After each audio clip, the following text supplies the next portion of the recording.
Hey everybody, welcome to another episode of The Lion, the Way, and the War, where we talk about Jesus, His church, and the spiritual battle that surrounds us all. My name is Craig Allison, and I'll be your host. Actually, you're going to hear this in a different studio. This is Season 3 opener road trip version for Season 3, Episode 1. This is for Paul Spurlin. We are tracking you down, Paul. We're coming to you. And the reason we're doing this is because, well, the last time we did an episode with you, all of that got lost. All the data, it was messed up. The card got messed up. It's destroyed. We couldn't recover it.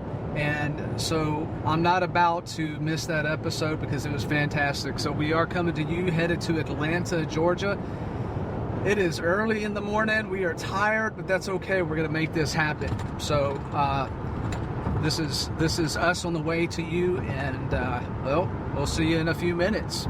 Hello, everyone, and welcome to another episode of The Lion, the Way, and the War, where we talk about Jesus, His church, and the spiritual battle that we all face. My name is Craig Allison, and I'll be your host.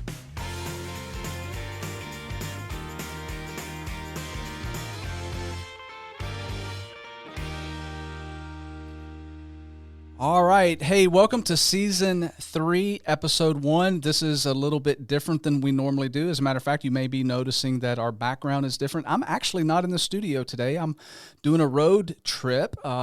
So kind of a fun story there. Basically, long story short, we've done this before, Paul, and the card that we recorded everything on got corrupted. So I usually say, I'm thrilled to have a guest joining me today, but I'm thrilled to be joining you today in your studio. We are thrilled to have you here. Yeah, so let me tell you a little bit about our guest today. Paul Spurlin is from Marietta, Georgia area, and currently serves as the Connections Minister at the Piedmont Road Church of Christ, which is where we're at right now. Paul has been in ministry since 1993, so about 31 years.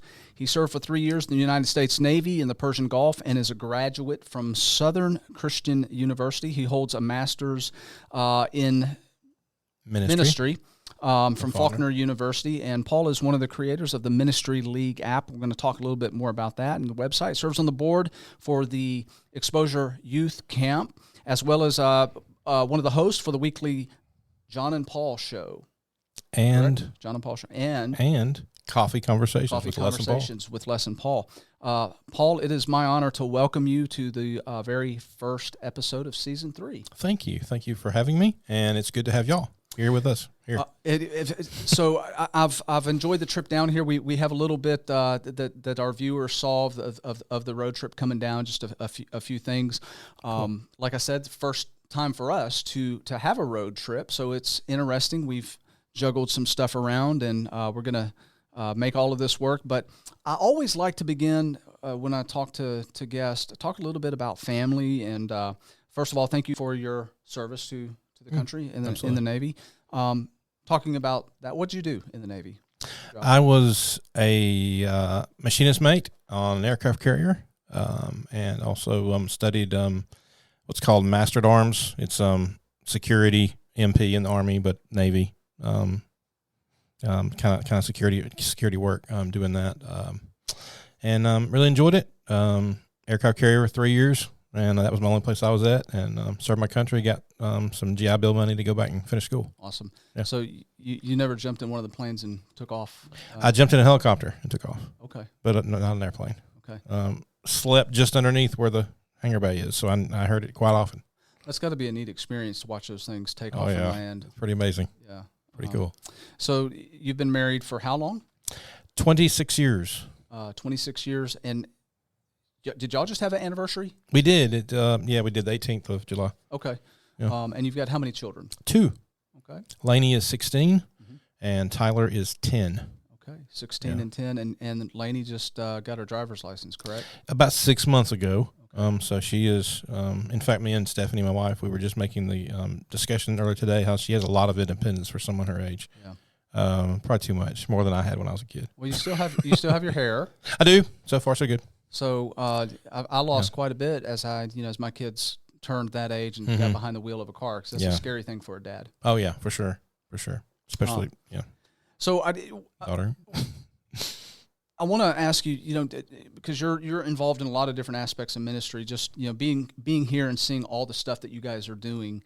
Have there been moments in your life that have just been like big, meaningful, impactful times where you're like, you know what, this is what I'm supposed to be doing, or this is clearly God is pushing me to go in this direction? Yeah, I mean, when I went to Faulkner, Wendell Winkler was my advisor, and I went in to do business administration, and he said, "No, Spurlin, I think you're going to preach." I'm like, okay. So my dad preached 40 years, and so I told myself, and I saw the good, the bad, the ugly of ministry, and I thought, no, I appreciate that. You did great. I'm not going to do that. I'm going to do my own thing, and others had other ideas, and so with my love of preaching and teaching and stuff, it just clicked and didn't have a choice. And loved it. That's the whole thing. Didn't have a choice. Loved it. And I get that every time I'm able to present, whether it's in the pulpit or in the classroom. I just love sharing the Bible. I love talking about it with people. And those are the moments, that teaching moments, I think, are the ones. So you've known for quite a long time that this was the field that you wanted to pretty much spend your life in. Yeah. What's the hardest part about being a minister?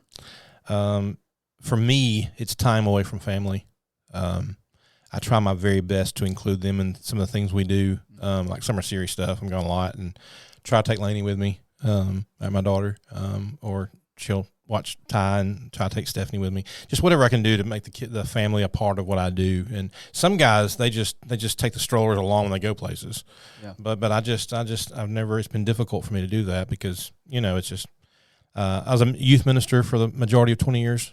Still done pulpit work, and here lately, past 6-7 years, it's been connections ministry, and they're all different, but they're all the same. It's ministry is ministry, and it's special. But I think that time with family is important. Finding that balance is to me probably the most to preserve yourself in ministry is the most important part.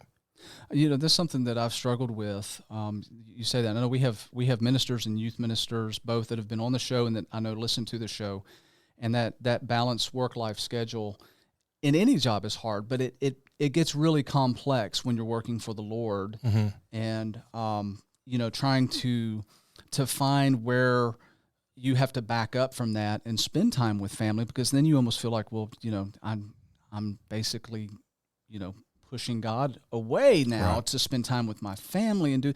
So that's kind of a hard ball that I've had to juggle. And I mean, it's same. I think marriages with some type of ministry vocation, I think anybody in ministry can tell you it can be really hard to navigate that stuff. So for sure. You have this whole concept of, God, Christ comes before my wife, comes before my kids, but that's sometimes how that gets translated in the actual living of home life, man. Yeah. Right. That now you it's the rubber meets the road, and you have to deal with the outfall of that, because there's human feelings involved in that.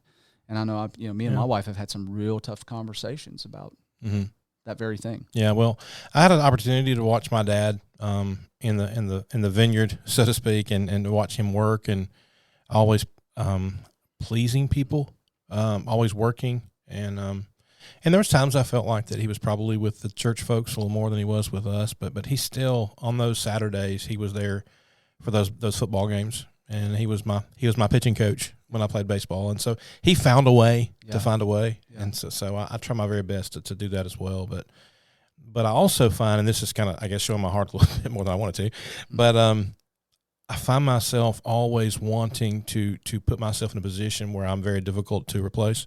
Yeah. But that's dumb, because there's always somebody that can do anything, and so, but I'm always working on the next thing. As soon as Sunday's over, Sunday night I'm sitting on the couch, I'm on my iPad working about the next class or the next event or the next program or what can we do to keep my road, and so I'm always thinking, my mind is just built that way, and I don't know if I blame Bob Spurlin for that, or thank Bob Spurlin for that, but it's an ability that I enjoy, but it's also something that weighs on me some too. Especially, and this is true of any job, but when you love what you do and you're passionate about it, it's real easy to neglect other things. That's true, and I do love it. Yeah. Oh, I do. I love seeing people being taught. I love seeing people together. I love seeing people actually get it. Yeah. When you see it, you see in their eyes like, oh, the light has kind of come on a little bit. And you're like, I understand that better. Yeah. It's just, oh, it's so good. Yeah. Okay, so I want to talk a little bit about, because there's been some like metamorphosis, some evolution to all the stuff that you're involved in. I was very familiar with the AIM, Adventures in Ministry, and I think it was something before that, but that's when I got clued in to it and had no idea that you were part of that or behind it. So explain how the development from the very early stages of that, what it is actually, what's the purpose, what's the intent behind how you started all of this, and then how it eventually merged into Ministry League.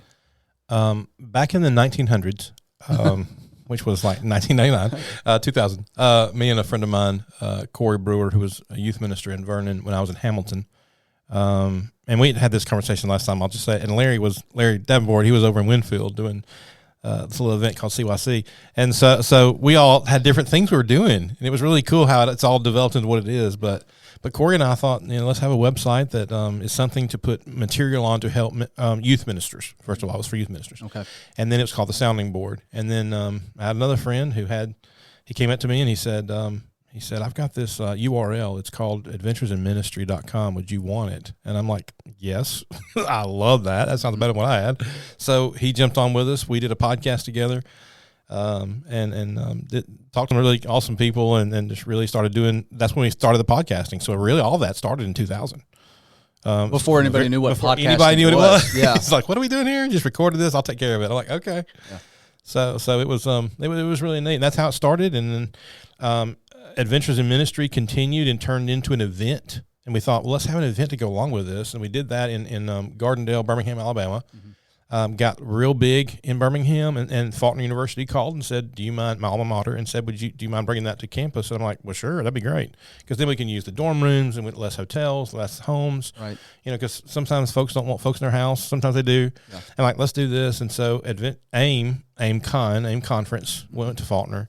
And then of course, we changed it over to Ministry League because of the good folks in Lubbock, Adventures in Missions, and Adventures in Ministry was confused at conferences. And so we thought, well, let's just fix this. So I'm a big superhero fanatic, so we just went with the Justice League and thought, instead of justice, let's go with ministry. And so that's literally the metamorphosis of how we got that and where it is today.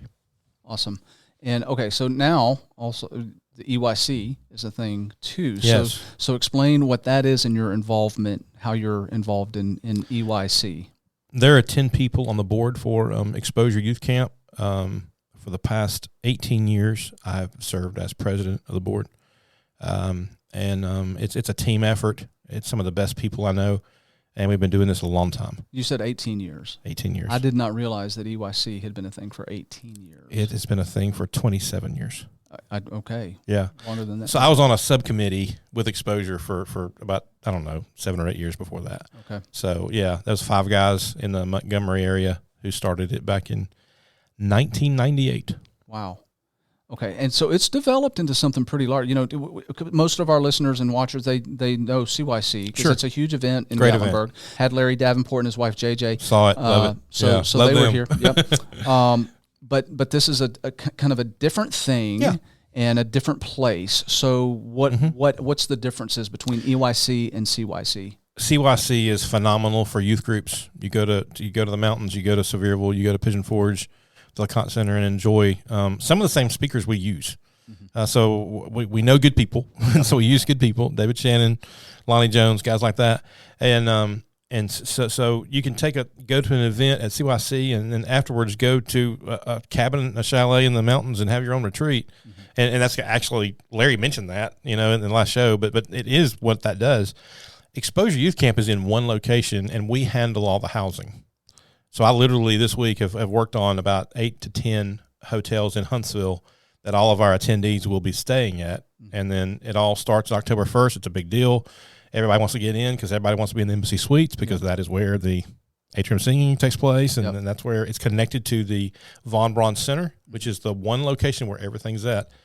Once we get together, we split off into teams. So our teenagers and our college age students break off into teams. We'll have 50 teams that meet simultaneously all across the Von Braun Center. And it's kind of like cabins. You go to cabin in summer camp. You go to a cabin. This is your counselor. We get a youth minister or somebody like that kind of leads this group 4 or 5 times during the 3 days we're together.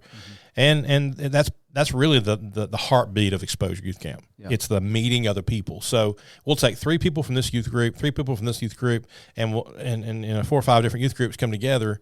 And we do that because we don't want them to go into a room not knowing anybody. Right. They take a friend, they meet a friend. Yeah. And a lot of great relationships over the past almost 30 years have occurred because of team time. And it really is special.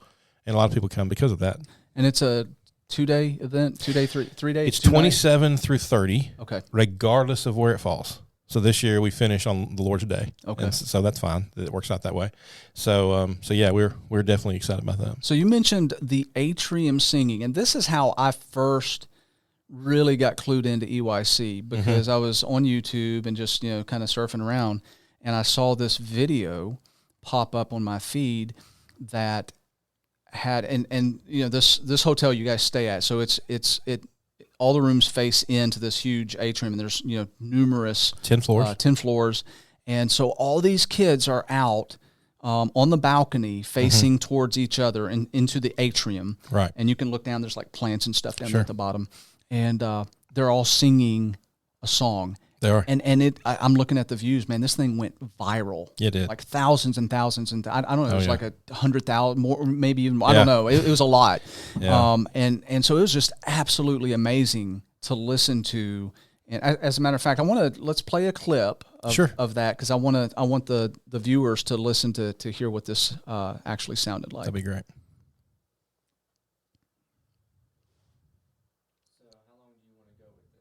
Let's do like 15 seconds.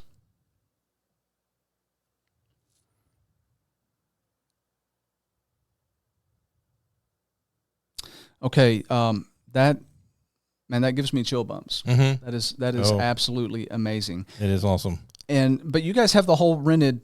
You've got the whole space. But are there normal people there that are not involved in this that would hear that? Oh yeah. So the employees come out and sing, and there may be 2 or 3 people at the bar. They'll put their drink down and walk out, because you can't close the bar. I wish we could, because we're the only ones there. Yeah. So if anybody's there as patrons, they're either in the restaurant or at the bar, or they're working, and they all kind of come towards the middle, and you can almost watch them move as we sing.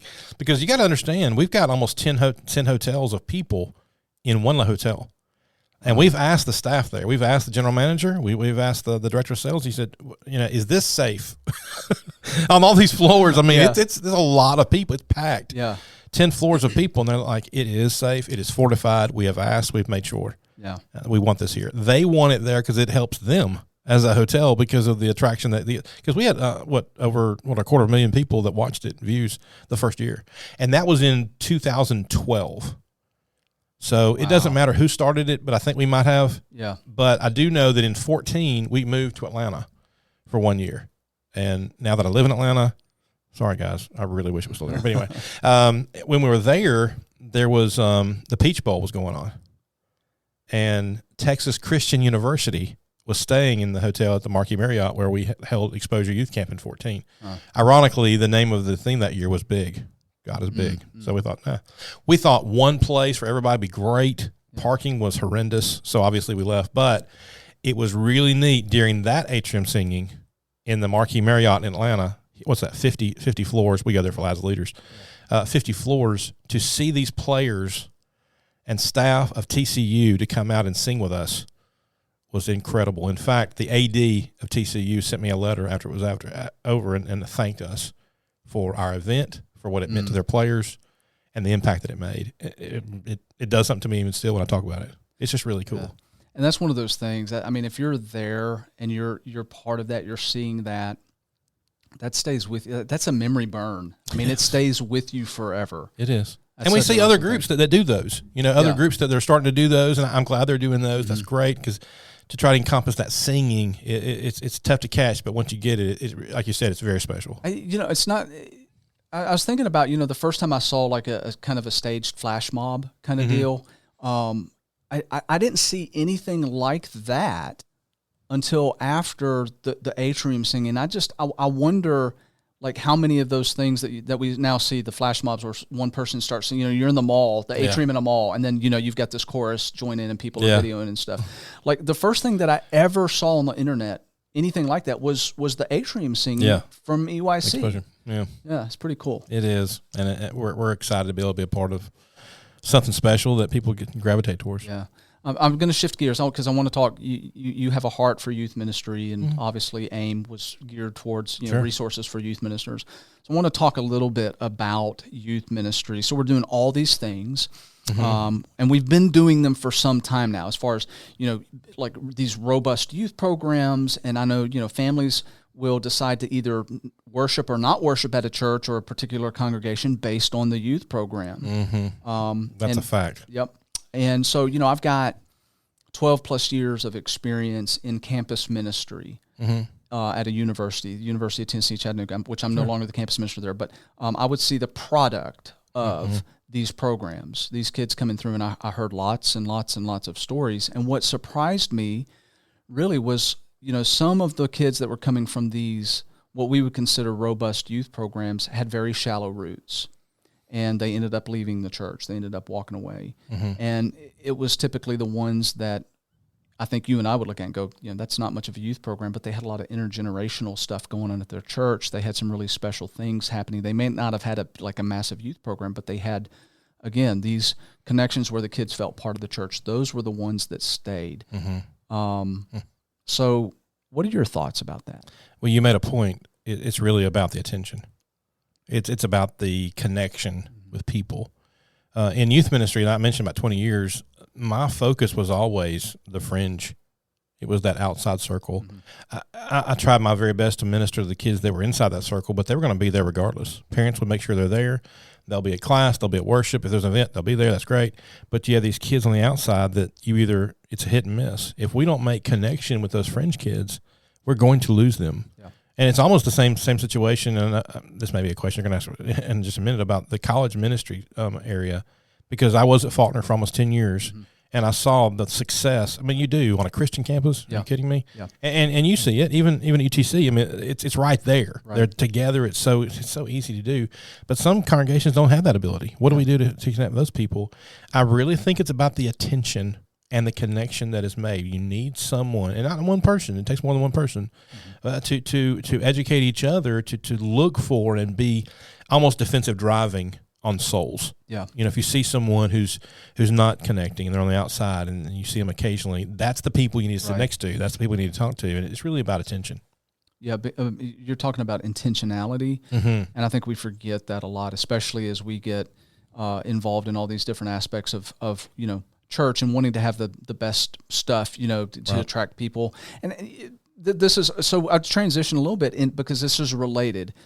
Parents' role, mom and dad's role, and again, this is what I've seen. It's anecdotal, but the statistics also bear this out, that when youth ministry came along, it was as if this collective sigh across parentum was like, whew, I'm glad we have a youth minister that can teach my kids the Bible, because I don't feel like I'm equipped to really do that, so I'm going to back off and let the expert handle this. And I've seen the results of that, and it's not good. And I think that may be more of a accepted pattern, if you will, and not questioned, because it kind of makes sense. When you stop and you think about it, it's like, yeah, if the parents, they're busy doing other stuff. So what's your take on that, Paul? What is the parents' role as far as where youth ministry and parents and what's going on at home, what they're supposed to be doing? The parents are the youth ministers, and the youth minister is the associate youth minister. Whoa. Okay. Wait. Hang on. You're gonna have to. I threw you a curveball. You talk about curveballs. I just threw you a curveball. I didn't say that last time, but that's what I meant. Because the parents, I mean, it's not so much a shame on you if you don't, but why are you coming to another place expecting someone else to do something you should be doing at home? I mean, open the Bible. Let's talk about Noah and the ark. Yeah. I mean, give me something. There's so much material there. Yeah. that you can pull from to read and study and apply for your kids. Now, the strategic part of youth ministry, of creating events and even a certain theme, sometimes was picked because this little group of kids needed that. Yeah. That's different. Yeah. But when you're at the house, you need to, you have so many number of hours and 7 days a week, and I realize we go to church on Sunday and Wednesday night, but you need to take time together. If it's just right before you go to bed, take 5, 10, 15 minutes, open the Bible, be that person for your children and let them see that. Because you care so much. You care so much about them being social and being accepted, but what about them being spiritual and being prepared? And I realize the church is a place to help with that. It's the hospital, not a prison, but at home, it is also a place of safety. It's a place of security. Yeah. And I think that needs to be the same, as much more so for the spiritual stuff as it is for the social stuff. How do we create them and raise our kids to be social their whole life, and then all of a sudden expect them to be spiritual if we're not giving them that stuff at the house? And then you see us living that way too. We can't just expect that of them and us not do it ourselves.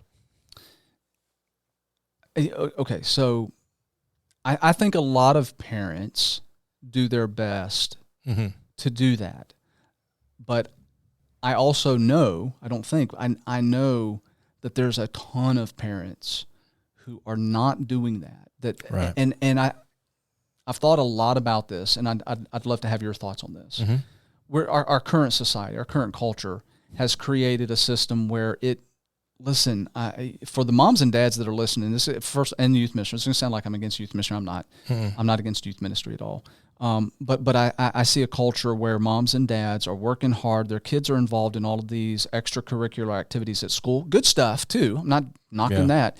Yeah. Sports and whatever. And so everybody gets home. They're doing their own thing. Everybody's tired. There's usually not a meal prepared. Okay, because no one's got time to prepare it. So it's basically, maybe fast food or whatever.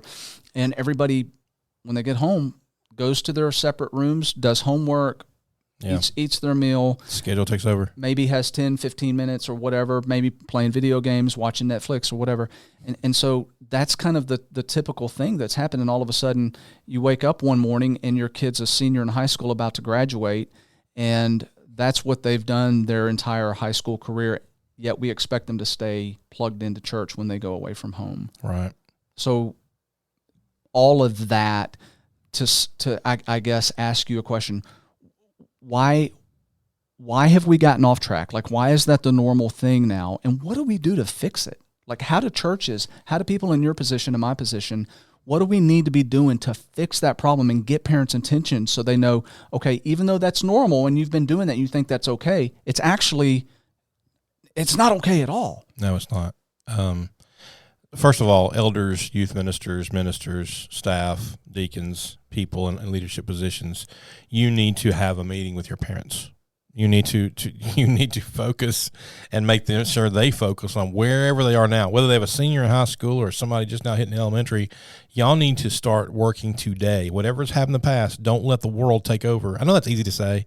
It's so easy to say because the world is just there. And you cut a slice of the pie for different things going on in your life, and you find where family becomes almost the last thing because everything else is so important. You just listed everything. Yeah. I mean, there's so much going on, and you get so overwhelmed by it. And then, we're just living in a world where we just let worldly things take over.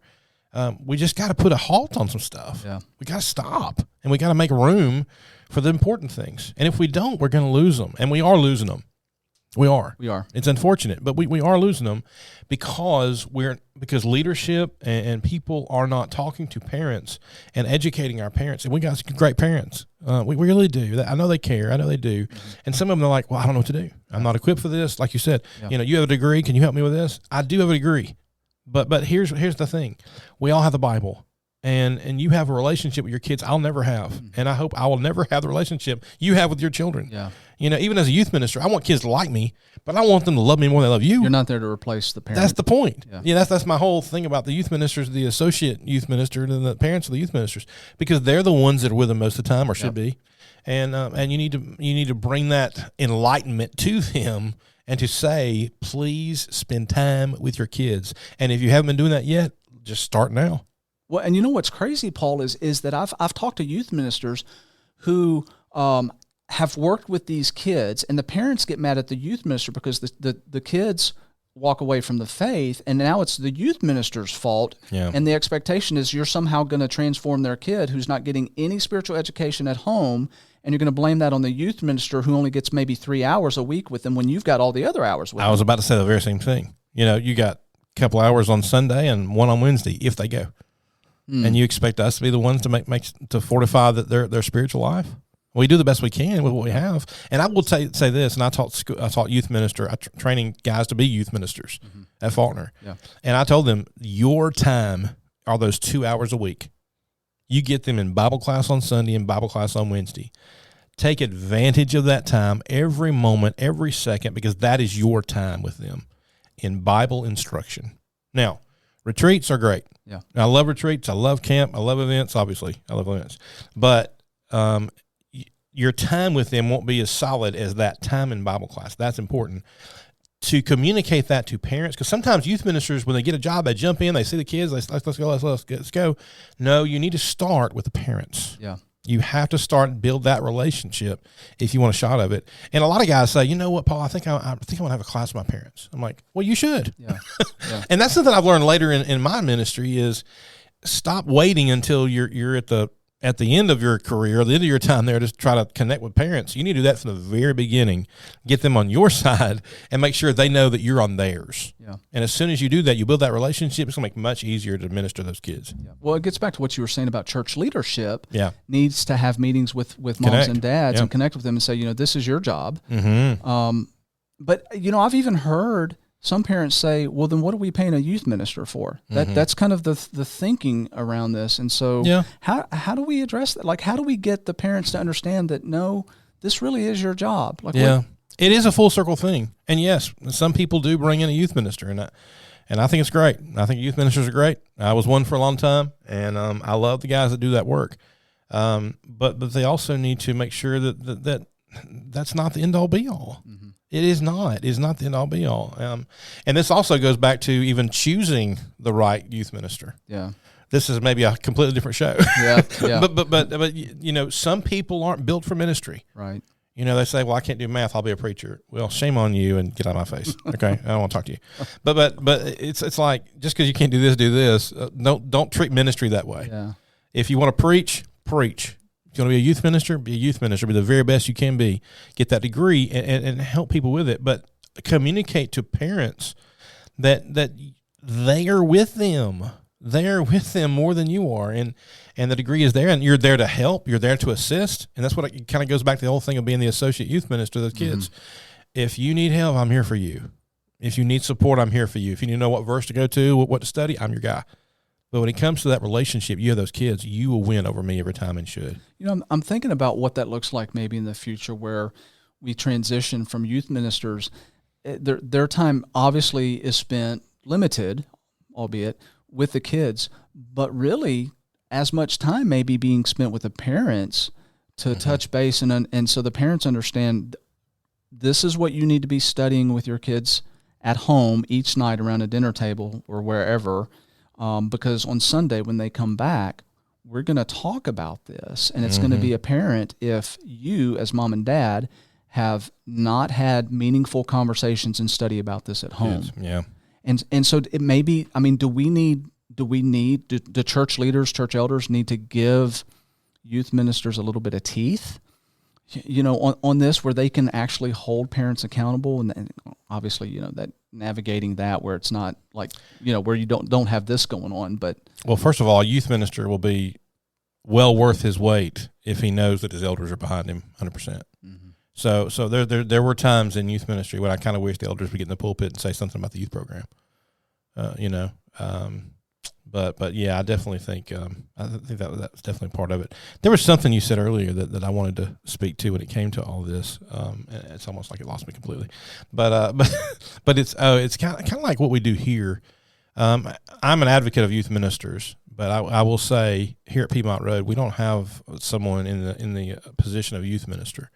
Now I taught it, I did it most of my career, most of my life, and so I'm not saying that's why we don't have one. We have two deacons and their wives, And I think what the model we have here is more of a family ministry kind of thing, where people that know how to do that are here if they need us. Yeah. But at the same time, it's good to see other adults mix and mingle with our young people to show different of what it looks like for what a Christian family looks like, for like devotionals and homes and things like that. And I think that's well worth its weight. Of course, when I was youth minister, I wouldn't let a parent be the chaperone in a room at exposure. They wouldn't have their kids in the room. Yeah. They'd have somebody else's kids. You deal with those kids. And I try to give them opportunities to mix and mingle in ministry, not so much where their kids are, because sometimes they want a relief away, right? And the kids kind of want to be with other adults, and that can be good. Yeah. That can be good. It's a family thing, You're raised by the community, right? So let the church be that community. Yeah, and the research bears this out. What you're talking about, Paul, and I've looked into this pretty extensively, is that the kids that come to college, that leave home, and that stay plugged in, not just stay plugged in, but are active and involved in a church away from home, and then maybe eventually go back and become church leaders. These are the kids that have had 7 different people at their home congregation that have poured into them. I've heard that as well. And so, and it's intergenerational too. It's not just, and they've actually had opportunity while they're in high school to mentor some of the younger kids. Right. So there's a whole really complex dynamic there that some churches have figured that out, and they do a fantastic job. Sure. I think, and this may be a plug, but the Lads Leaders program, we use it here. We're a part of what we do here. It's part of who we are, and so I think that helps out a lot too. And because what it does, it gives other adults opportunities to mix with these kids. And you're right. The more pictures of Christian life they can see, the more different options of that to see. There's some consistency there. Right. I think it really, really is a winner. Yeah, I really do. Okay, so here's a curveball for you. Okay, we're going to go way off topic. Okay, and this is just because this has just now occurred, and I've seen so much stuff on social media coming from Christians on both ends of this. So, the opening ceremony to the Olympics. Oh my word! You're right. We're definitely off the reservation. Let's go. Did Paris not send some kind of an apology or something? It's like, you should have. The reason I bring it up is just there seems to be this divide even among Christians who are looking at this from and I've read all the stuff, and I'm like, oh yeah, okay. I'll read one. I'm like, yeah, that makes sense. But then I read the other, and I'm like, oh, that makes sense. Clearly, and for those that are like, it wasn't about the Last Supper, it was, because the lady that was at the centerpiece has come out, and she's like, she has said, so like anybody that's thinking that this was not having to do is a representation of the Last Supper. Was. Okay, so lay that to rest. Not a good representation. Not a good representation. How should we, as far as Christians, like what should be the reaction there? Do you think? And I know you may not even want to say I don't have an opinion on it or whatever. But I mean, before you asked that question, I had no opinion on it. But I think we look at stuff like that and think, well, there's the devil. Yeah. I mean, there's the world. Yeah. I mean, here it is again. It's been thrown in our face, and it does. It's the devil's working on us. Yeah. He's trying to get us. We shouldn't be shocked to see this kind of stuff. No, when I saw that, I thought, well, there's Paris. Yeah. I mean, it just is what it is. I've been to Paris. Yeah. I'm just saying, it's a world that is free living and doing all they want to do and being there, living their own life, and I'm not surprised by anything we see on social media. I think it's the way that evil is trying to hurt God by hurting His people. Okay, and so I was very intentional about this question because I was hoping you were going to say something like that. I didn't want. I'm not setting you up, but I kind of am. It sounds like it. Go ahead. Yeah. So good. The response was almost overwhelmingly from Christians in our age demographic, and just so up in arms about it and everything. Okay, so this is a message to the parents that's what our kids are. They're exposed to that every day. And it's like, okay, so wake up, because that's what the world is presenting to our kids. And so if you needed to understand kind of from their perspective of the types of stuff they're being exposed to, that's it. So maybe that changes your paradigm in viewing how important your role is at home, and to not be neglecting the stuff that our kids so desperately need. Because if they're not getting it at home, They're getting it from the world. They're getting it from social media, and it's being normalized and normalized and normalized. And by the time they're in college, they're like, wait, so you're telling me it's a sin to have a same-sex sexual relation with somebody else? Why is that wrong? Yeah. And I've actually heard that from Christians, from Christian kids that have been, because they're not being told otherwise. Our filter today has become so shallow because of the very garbage that is sent into our minds. You know, I'm not going to preach a sermon here, but was it Matthew 6, 22, 23, the things you bring into your eyes, if it's dark, your light's going to be dark. Yeah. If it's light, your light's going to be light. Yeah. You know, it is what you do. And we live in that TikTok, Snapchat mentality where that anything goes. Yep. And it's about shock factor. Yeah. And it's about likes, it's about follows, and it's about popularity. And it's not so much about God. And I hate saying that, but that's the world, though. Yeah. That's the world. That's where we live in. And the devil's not going to slow down. Yeah. I mean, we just have to, man, and it's so sad because our kids are seeing it. Yeah. And I hate it, but they are. And I say that like, oh, there's no hope. There is hope. Yeah. There is hope. You know, God's more powerful. He will win. I've read the end of the book. I know the answer. I know what happens. We good. But we need to make sure that they're on board with what goes on. They see these things. And that's the thing is the education part. Mm-hmm. It's when parents pull their kids in and say, I'm sure you've seen this garbage. What do you think? And talk about it. You know, don't. I lived in a home. I love my parents. But a lot of things they tried to shelter us as kids. Today you can try to do that if you want, but they're not absent from what's going on. Yeah. They see it. And if we as Christians don't start saying things and bringing them to the real of what's going on, then we're gonna end up on the losing end of that battle. Yeah. When I got into ministry, I was really surprised at how little parents actually understood. I don't know if it's a thing they just didn't want to admit or were scared to admit, but the types of things that our kids are being exposed to at a younger and younger age is going into all of this that we're talking about. Why our kids are leaving the church in record number. 60 to 80% don't stay faithful. So these are scary statistics, but I mean, we can track this down. Mm-hmm. I mean, we can, and if we continue to keep doing what we're doing, we shouldn't expect different results. Right. Something needs to change. It does. It does. And honestly, I didn't get my first cell phone until I was 20. I mean, I didn't have a need for it. Yeah. And so today, they're 10. Yeah. So we're asking, what's the problem? The problem is access. Yeah. We're giving them access. Yeah. Just to parents, I'm just curious, and maybe this is a little firm, and I don't do this like I should, but how many parents actually go and ask their teenage kids, "Can I see your phone?" Mm-hmm. I'm just curious. What's going on? What are you seeing? What are you into? What are you watching? Yeah. Because what they'll do is, and if you don't know this, not you in general, but the general listener, if you don't understand this, your children have two different Instagram accounts. Mm-hmm. They have the one they want their friends to see, and the ones they want you to see. Yep. Please don't be blind to that. Yeah. Christian or no. Yeah. Not every time, but I'm telling you, they do. Yeah. And they're prepared for the let me see your phone thing. There was a lady that gave a conference. She was very plugged in. She was one of what we would call an influencer on social media, millions of followers. Her husband worked in Silicon Valley developing apps and algorithms and stuff. So they were very in the know about how all of this works, and they saw what it was doing to their kids. They completely unplugged from it, and so the only thing that that these phones do now for them is make a phone call. Mm-hmm. It can't even access maps, so they've completely stepped out of that. And so she's at a conference, and a lady asked, "Well, what is the right time to give your kids a cell phone?" And she said, "When you want them to see pornography." Mm-hmm.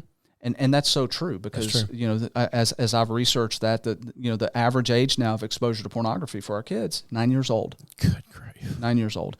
So that makes me want to cry. Yep.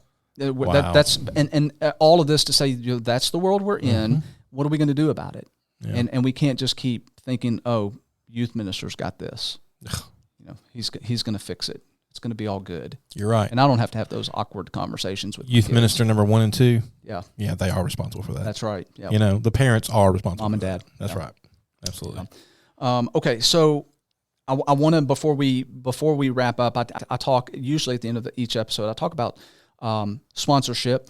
So I want to talk about Ministry League because you guys have brought this podcast on to Ministry League. Thank you so much for doing that. Thank you for being with us. It's awesome. For literally, but also on the network. Just to show you, I mean, we're willing to go out of the way. You'll go anywhere. That's right. Yeah, track you down. So for those that don't know, I want to talk a little bit about Ministry League. You guys have again over 100,000 downloads for your phone app. And I had pulled this up because I wanted our parent. We've been talking about resources for parents and kind of that. So let me tell you this. The Ministry League app for your phone, if you have not downloaded, parents, if you have not downloaded that, download this app on your phone. It has so much. I didn't even realize how much. I mean, I used it for like the songbook section of it, but it's got family devotionals, it's got videos, it's got podcasts, it's got all sorts of resources. It's got devotional sermon topics, videos, connections, events, Project 316. What's that? Bible study. So it's a slide by slide.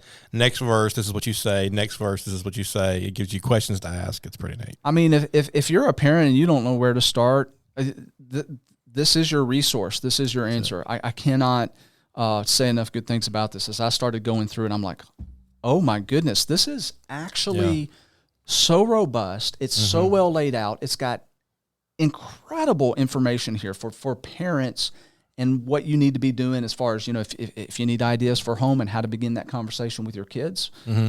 It's all there. In the past 2 or 3 years, people have printed off about 350 baptismal certificates off of that app. Wow. I don't know if you even know that was there, but it's in there. I didn't. There's all kinds of stuff. Yeah. It's crazy. And sometimes I look, I'm like, oh, we got that too. Yeah.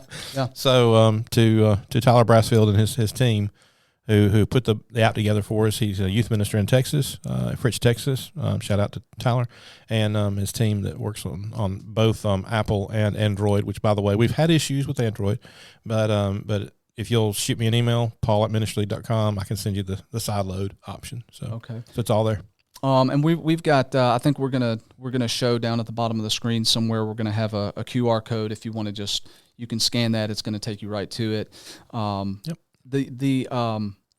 The thing that is also very cool about that is if you're looking for a one-stop shop, if you're a podcast person and you like podcasts, you guys have all of them. They're all there, right? And they're all really good podcasts to listen to. So if you're looking for some good information, and I think I wrote down here, I don't know if this is correct or not. I had counted 50, but some of those are not actual like podcasts. Yeah, some are archived from years past. Okay. We've kept, but the live ones, it's changed since last week. We're almost up to 50 now. Okay, live and current. So it's a lot, but we want to have a lot of. The church is vast. Yeah. We want a lot of options for a lot of people, and some of those are in like the top 10 of all listening in the United States. Okay, so we have some marriage and family and stuff like that.